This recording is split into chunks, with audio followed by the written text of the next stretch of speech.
Welcome to the Mobile Home Park Mastery Podcast, where you will learn how to identify, evaluate, negotiate, perform due diligence on, finance, turn around, and operate mobile home parks. And now, here is your host, the fifth largest mobile home park owner in the United States, Frank Rolfe. The United States Postal Service is one of the worst-run businesses in the United States. We're talking a group that loses roughly $9 billion per year. In the private sector, you wouldn't last a day. You'd be thrown into bankruptcy. But here in the good old US of A, what happens when the Postal Service loses this $9 billion annually? Well, of course, the government chips in another $9 billion to let it go for another year. And if there was anyone out there who is the least qualified to tell a mobile home park operator how to work their mail, it would be the Postal Service. This is Frank Rolfe, the Mobile Home Park Mastery Podcast. We're going to talk about the Postal Service and all of its bad advice and things you should push back on regarding how the mail gets to your customers. Now, if you go to AI and you look up what your requirements are as a park owner, you'll see that the post office recognizes three defined delivery methods as being acceptable. 1, cluster mailboxes. 2, curbside mail delivery. And 3, park distributed mail. So what are those three?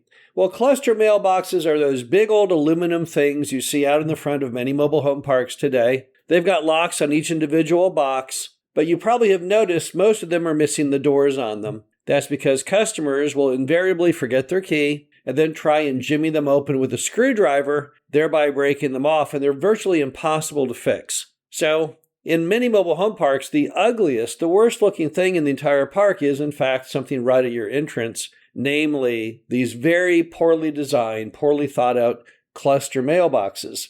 Curbside, you see that in many mobile home parks. It's the old bread basket looking thing on a pole, and the Postal Service comes through and they put the mail right in that little bread box looking thing and shut the door.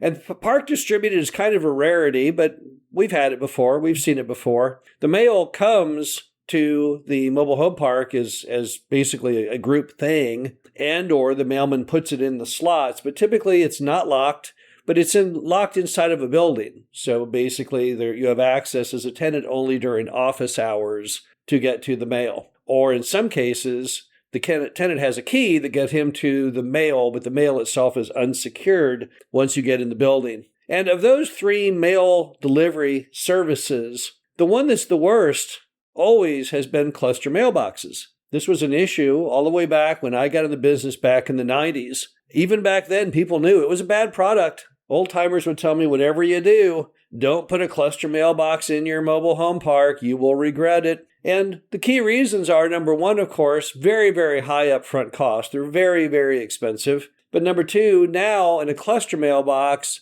it's a relationship between you and the tenant regarding the key and the condition of the box. So the Postal Service has basically thrown its responsibility over to you, a hot potato no one really wants to grab, and now you have to basically become a mini Postal Service yourself. Now, why is the Postal Service so affixed on cluster mailboxes? There's always been the rumor, probably true, that there are people inside the government that have their hands in the till with the companies that make those things, because they come on a little way too strong, trying to push you into converting your currently probably performing with no issue mail delivery into something that costs a whole lot of money and is truly bad. I don't know exactly what the reason is, why many postmasters push for these things so dearly.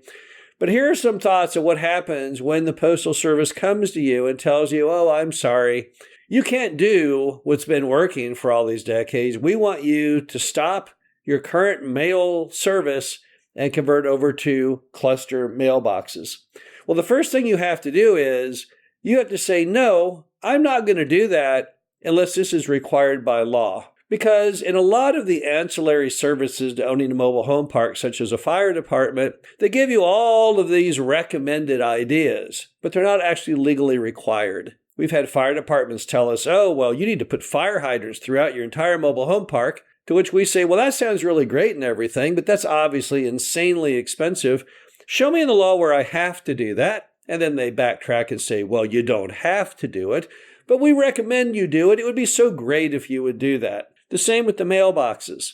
If someone wants you to go out of pocket thousands and thousands of dollars to change your mail delivery, I would kind of want to see why you have to do that. Show me that in writing. Don't just take the word from some low-level postmaster or even just an postal employee on what you should do. You'll feel really dumb if it turns out you were, in fact, not required to do that. And even if they get it stronger and tell you, oh no, you must do this, but yet they can't come up with the rule of law, I would push back and say, no, I don't want to do that. I'm happy with the way the mail is set up right now, and I have no desire to make the change, and I am not going to make the change unless you show me where by law I have to do so. Now, another option you would have, if you have a current cluster mailbox, is I would go to your postmaster and change the entire relationship around and say, hey, postmaster, I'm not doing this cluster mailbox anymore. It's not working out. The people pry the covers off.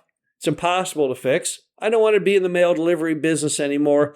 We're going to convert the whole park back to the good old curbside delivery. I'm going to buy, with my 50-space mobile home park, 50 of the old-style mailboxes. I'm going to put them on posts and put them right out by the parking pad of each of the homes, and then see what they say. If they can't prove to you why that's legally impossible to do, then maybe you should do that conversion. So maybe put the shoe on the other foot. Why are they so obsessed with this whole idea of locking mail? Because most of the mail, 99.9% of all U.S. mail, is not delivered into a locking box. Why are we suddenly as a nation obsessed with having locks on the mailboxes? We own many mobile home parks, whereas curbside delivery, there's no locks on those curbside deliveries at all. And yet we never have any problems with it. So what's really going on here? Well, you'll find, as usual, in a 100-space mobile home park, there's always that one crackpot tenant, at least there normally has to be, and they're the one doing all the agitation, going to the postmaster, claiming that people are stealing all those zillions of highly valuable checks, of course, out of their mail, even though they're completely unemployed and have no income that is of any significant measure. And as a result, they need to be protected. They need to have locking boxes. If that's the issue, if the problem is we have just one or two or three people who just have this bizarre concept that somebody is taking their mail, well, I have a solution for them. They can go get a P.O. box back at the mail service. Every mailbox in America, every mail center, to my knowledge, has P.O. boxes, which anyone can rent if you just simply pay the fee, which is charged every 6 months to a year. Now, we've gotten back out of the mail delivery. Those who want locking mail can certainly get it. Just go pay for it. Now it's between them and the Postal Service. They lose their key. That's the Postal Service's problems. They try and jimmy the door open with a screwdriver.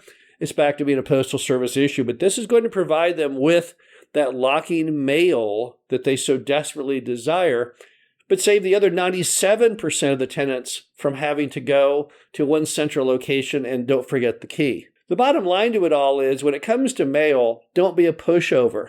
You've got to fight back. We have enough problems as landlords right now with all the government groups. We had to survive the eviction moratorium during COVID, constant attacks from groups like MH Action, all kinds of nitwit media journalists pushing for rent control and issues like those. We're not going to take on the mail. It's getting ridiculous out there with landlords and the government.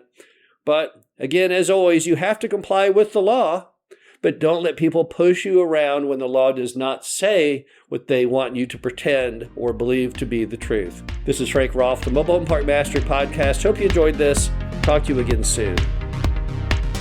Thank you for listening to the Mobile Home Park Mastery Podcast. Be sure to visit us at mhpmastery.com to subscribe to the show, read our show transcriptions, and access all of our great information on mobile home park investing.